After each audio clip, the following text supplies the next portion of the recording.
नमस्कार दोस्तों आपका स्वागत है अपने YouTube चैनल लोहा सर जीएस में। दोस्तों आज जो हम बात करने वाले हैं एक विशेष प्रकार के विद्युत से संबंधित न्यूमेरिकल के बारे में बात करने वाले हैं कि तार की लंबाई बढ़ा दी जाए घटा दी जाए, इस प्रकार के प्रश्नों के बारे में बात करेंगे। तो चलिए बिना किसी देरी के प्रश्नों को स्टार्ट करते हैं। लेकिन अगर आप वीडियो में आ गए हैं तो वीडियो में अंत तक आपको बने रहना है और इन प्रश्नों को ध्यान से समझना है।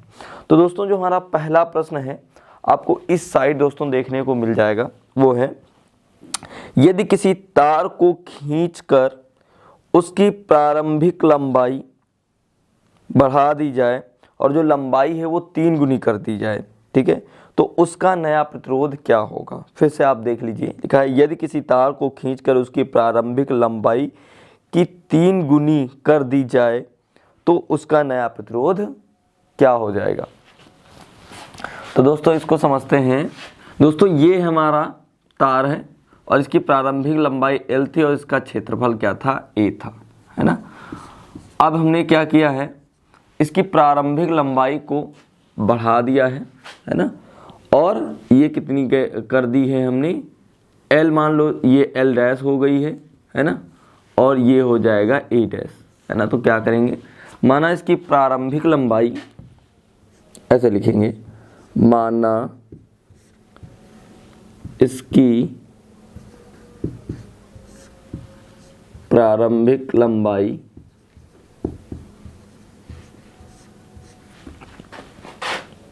L तथा क्षेत्रफल A है। बढ़ाने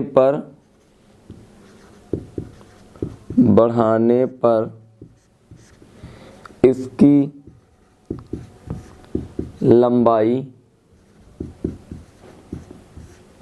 L डैश तथा क्षेत्रफल A डैश हो जाता है। लेकिन दोस्तों इसके ना और इन दोनों का जो आयतन होगा वो क्या होगा, बराबर होगा, है ना। तो आयतन में कोई भी चेंज नहीं आएगा। तो लिख लेंगे यहाँ पे, अतः इनके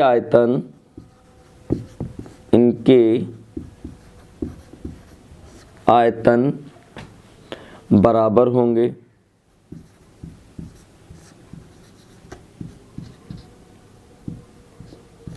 तो क्या हो जाएगा, V इक्वल टू हो जाएगा V डैश, है ना।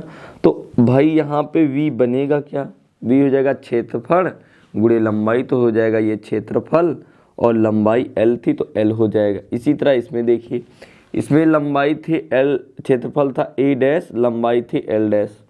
अब इस A डैश को A के नीचे A डैश ले जाइए, L डैश के नीचे L डैश ले जाइए, तो इधर इंटू में ये अपॉन में आ जाएगा।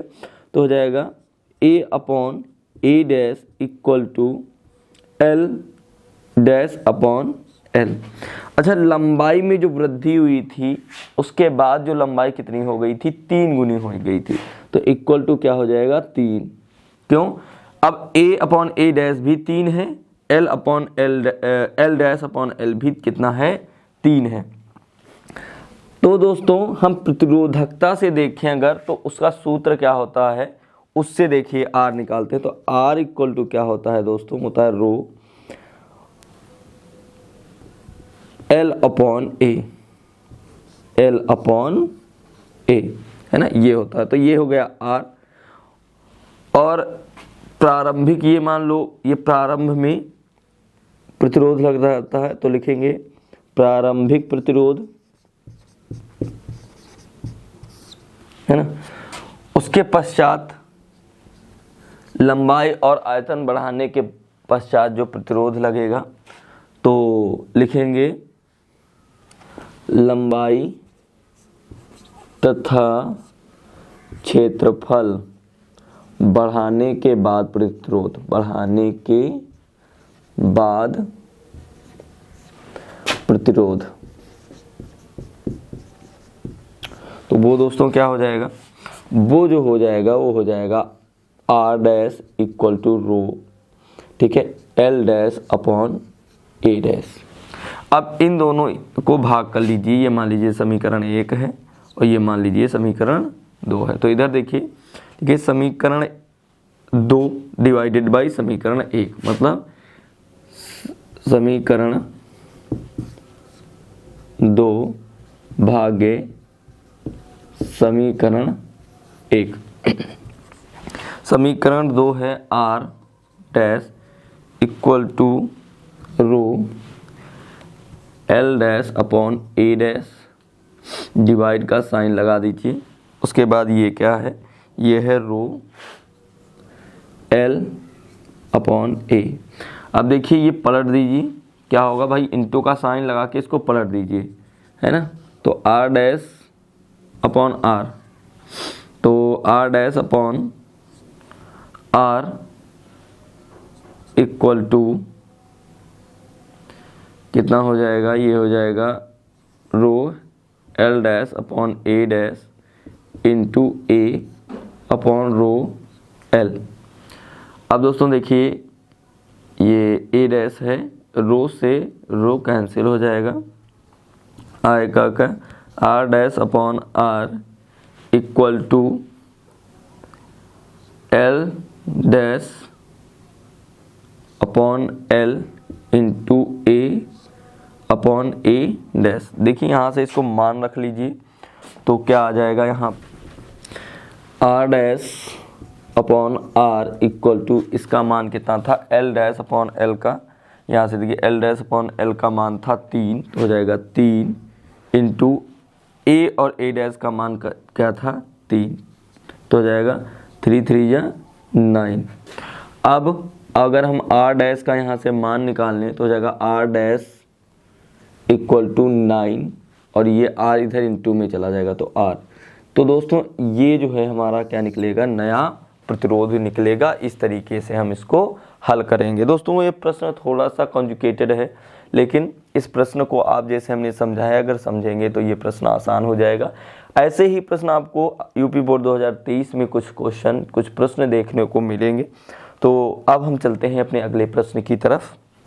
तो दोस्तों जो हमारा अगला प्रश्न है वो है, एक चालक का प्रतिरोध 10 ओम है। तो दोस्तों एक चालक है, तो इसको धीरे धीरे सॉल्व करते हैं।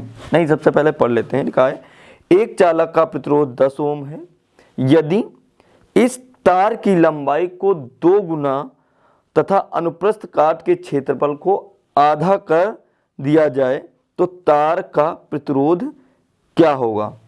तो दोस्तों इसको हम बहुत ही आसान तरीके से हल करते हैं। देखिए दोस्तों, ये है तार हमारा, ठीक है, ये हमारा क्या है तार। मान लो इसकी लंबाई l है और अनुप्रस्थ काट का क्षेत्रफल कितना है a है। तो यहाँ से यही मानेंगे, लिखेंगे माना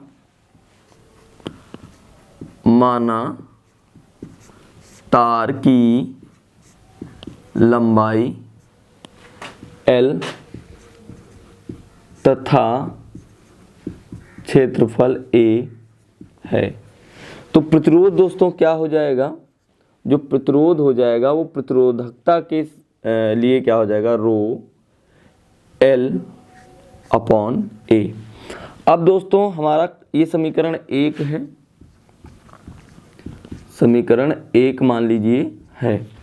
अगर हम अपने कंडीशन की बात करें तो वो कह रहा है यदि इस तार की लंबाई को 2 गुना, तो जो लंबाई थी l वो कितनी हो जाएगी, 2l हो गई, ठीक है। ये लंबाई l थी वो कितनी हो जाएगी, 2l हो जाएगी। और कह रहा है अनुप्रस्थ काट के क्षेत्रफल को आधा कर दें, मतलब a जो था वो हो जाएगा a/2, मतलब अनुप्रस्थ काट के क्षेत्रफल को हमने क्या कर दिया है, आधा कर दिया है। तब जो नया समीकरण बनेगा वो क्या बनेगा भाई, तो वो प्रतिरोध, उसके लिए जो प्रतिरोध लगेगा वो लगेगा r डैश इक्वल टू हो जाएगा भैया रो होता है, और इस समय हमारे पास जो l है वो 2l है और जो a है वो हो जाएगा a/2, हो जाएगा a/2। अब ये वाला 2 ऊपर चला जाएगा तो r डैश इक्वल टू हो जाएगा रो 2 2 जा 4 4l अपॉन a। ठीक है दोस्तों, अब ये समीकरण 2 मान लीजिए। अब क्या करेंगे, समीकरण 2 और 1 को क्या करेंगे, भाग करेंगे। ठीक है, तो देखेंगे क्या निकलेगा। तो लिखेंगे समीकरण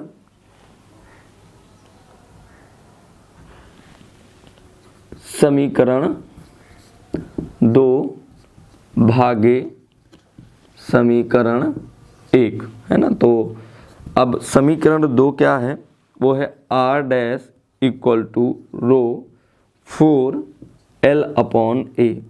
और समीकरण 2 क्या है, वो है 1 क्या है, तो समीकरण 1 क्या है, r, इसको ऐसे नहीं ऐसे कर लीजिए आप, r डैश अपॉन r हो जाएगा डिवाइडेड बाई कितना हो जाएगा, रो l/a, रो l/a। तो आप इसको ऐसे कर लीजिए, ये वाला गुणे में लिख दीजिए तो हो जाएगा रो 4l/a इंटू ये वाला ऊपर भेज दीजिए, इसको नीचे भेज दीजिए। ऐसा करते हैं तो गुणे का साइन लग जाता है। तो a रो अपॉन l, है ना। तो देखिए l से l कैंसिल हो जाएगा, a से a कैंसिल हो जाएगा, रो से रो कैंसिल हो जाएगा। तो जो आपका नया प्रतिरोध आएगा r डैश, वो आ जाएगा 4r, है ना। तो जो प्रतिरोध आएगा वो आ जाएगा r dash equal to 4r। इस प्रकार से इन प्रश्नों को सॉल्व करते हैं। उसमें थोड़ा सा हमने उस तरीके से बताया था और वो प्रश्न आपको उसी तरीके से करना है, और ये जो प्रश्न है आपको इस तरीके से करना है। लेकिन दोस्तों ये प्रश्न बहुत ही आसान है, आप मेरी बात ना मानिए, 2022 का सेट उठाइए और देख लीजिए, इस प्रकार के प्रश्न आपसे पूछे जाते हैं। तो अब हम थोड़ा सा वैल्यू वाले इस प्रकार के प्रश्न को हल करने वाले हैं। तो मित्रों अब हम देखने वाले हैं एक जो है जिसमें संख्याएं दी जाती हैं उस प्रकार के प्रश्न को। जो प्रश्न है वो इस प्रकार है, आप देख सकते हैं इस साइड लिखा है, एक तार के सिरों पर 1.5 वोल्ट विभवांतर लगाने पर 0.5 एम्पियर वैद्युत धारा प्रवाहित होती है। यदि तार की लंबाई 3 मीटर और अनुप्रस्थ काट का क्षेत्रफल जो है 6 गुणे 10⁻⁻6 मीटर स्क्वायर हो तो इसकी प्रतिरोधकता की गणना करें। तो प्रतिरोधकता पूछ रहा है, तो हम देखते हैं कि इसमें क्या क्या दिया है और क्या क्या चीज़ें हमें निकालने लगा। एक तार के सिरों पर 1.5 वोल्ट विभवांतर, दोस्तों दिया क्या है, V दिया है, कितना दिया है 1.5 वोल्ट। ठीक है, आगे कह रहा है कि 0.5 एम्पियर की वैद्युत धारा, तो दोस्तों I दी है, कितनी दी है, वो दी है 0.5 एम्पियर की वैद्युत धारा प्रवाहित होती है। यदि तार की लंबाई 3 मीटर, दोस्तों लंबाई दी है L, वो कितनी दी है 3 मीटर दी है, और अनुप्रस्थ काट का क्षेत्रफल दिया है A, वो कितना दिया है 6 गुणे 10⁻⁻6 मीटर स्क्वायर, है ना, ये दिया हुआ है।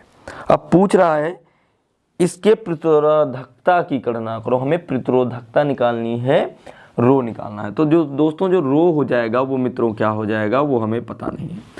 तो दोस्तों जो फॉर्मूला होता है रो के लिए वो होता है R equal to row L/A। अगर यहाँ से हम रो निकालें तो A इधर इंटू में चला जाएगा, L नीचे आ जाएगा, तो रो इक्वल टू हो जाएगा RA/L।